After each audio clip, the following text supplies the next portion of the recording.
मुलांनो,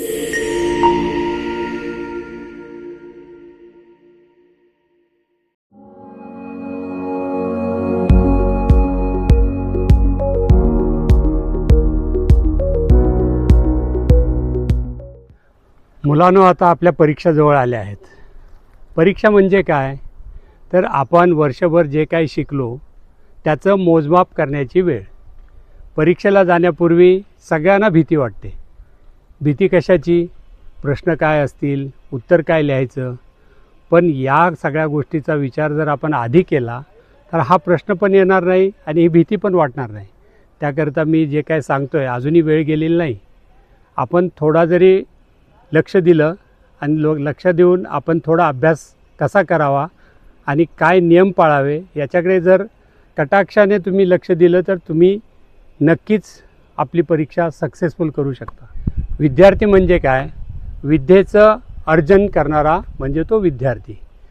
विद्याचं अर्जन करणं म्हणजे आपण जे काय अभ्यास करतो ते अभ्यासाचे साधन, ते अभ्यासाची पुस्तकं याला प्रत्येक वेळी वाचून ते वाचन केल्यानंतर ते लक्षात ठेवणं आणि लक्षात ठेवून ते परीक्षेत लिहिणं हीच परीक्षा असते. हे ज्ञान घेण्यासाठी तुम्हाला रोज आपण काय वाचतो याच्या नोट्स लिहून ठेवणे, आपण वाचल्यानंतर त्याचं मनन करणं, त्यानंतर आपल्या मित्रांमध्ये बसून त्या वाचनाचं एकमेकांमध्ये डिस्कशन करणं, एकमेकांना प्रश्न विचारणं, एकमेकांनी त्याची उत्तरं देणं. याच्याने होतं काय? आपली पण रिव्हिजन होते आणि आपण कुठे चुकत असेल तर आपला मित्र बरोबर उत्तर देतो तेव्हा ते आपल्याला कळतं. त्यामुळे तुम्ही जेव्हा एकत्र बसता तेव्हा सामाजिक विषय, तुमचे अभ्यासातले विषय, तुमच्या पुस्तकातले विषय, कुठलाही एक विषय निवडून त्याच्यावर तुम्ही सर्वांनी मिळून चर्चा केली पाहिजे आणि त्यात एकमेकाला प्रश्न उत्तर केली पाहिजे. त्याच्याने आपलं ज्ञान पण वाढतं, आपली बुद्धी एकमेकाला उत्तर देण्याची जी तत्परता आहे ती पण वाढते. याशिवाय तुम्हाला काय करायला पाहिजे? अभ्यास करण्यासाठी तुम्हाला तुमचं साहित्य तुमच्याजवळ असलं पाहिजे.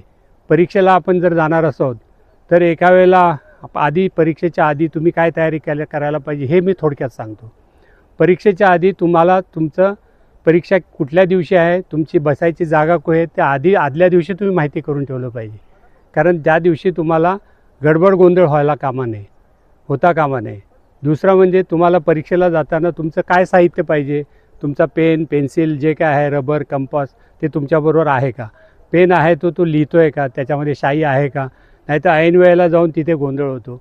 त्यामुळे त्या परीक्षेला लागणारं साहित्य आहे ते तुमच्याकडे आहे का? हे झाली परीक्षेच्या जाण्याच्या आधीची तयारी. आणि परीक्षेला जाण्यापूर्वी तुम्ही स्वतःचं प्रिपरेशन कसं करायचं तर आपण आधी अभ्यास जेव्हा करतो तेव्हा आपल्याला महत्त्वाच्या नोट्स आपण लिहून ठेवलेल्या त्याचं रिव्हिजन करत राहणं. आता इथे परीक्षेच्या पूर्वी एकदम सगळं वाचत नाही बसायचं, तर आपण ज्या नोट्स काढल्या आहेत त्या नोट्सवरती अभ्यास करायचा. त्यानंतर मोठी मोठी सूत्र जी असतात किंवा एखादा सिक्वेन्स लक्षात ठेवायचा असेल तर जसं आता आम्ही लहानपणी आम्हाला शिकवलं गेलं होतं, इंद्रधनुष्याचे 7 रंग असतात. हे लक्षात कसं ठेवावं हे आम्हाला कसं शिकवलं होतं तर एकदम लहान अक्षरामध्ये आपण लक्षात ठेवतो. ता ना पी ही नी पा जा, ता ना पी ही नी पा जा. ता म्हणजे तांबडा, नी म्हणजे निळा, पी म्हणजे पिवळा, ही म्हणजे हिरवा. असे हे शॉर्टकट आपल्याला लक्षात ठेवला तर हे सगळे रंग एका न चुकता आपण लिहू शकतो. अशा पद्धती आपण स्वतः शोधून काढायच्या असतात. आणि त्याशिवाय तुम्हाला स्वतःचं आरोग्य सांभाळलं पाहिजे, त्यासाठी तुम्हाला योग्य डाएट खाल्लं पाहिजे, त्यासाठी योग्य खेळ खेळले पाहिजे, शरीराची काळजी घेतली पाहिजे. याशिवाय तुम्हाला अभ्यास करण्यासाठी जी निवांत जागा आहे त्या जागेवरती तुम्ही अभ्यास केल्यानंतर तिथे कुठल्याही प्रकारे घाण करायची नाही, तिला स्वच्छ ठेवायची.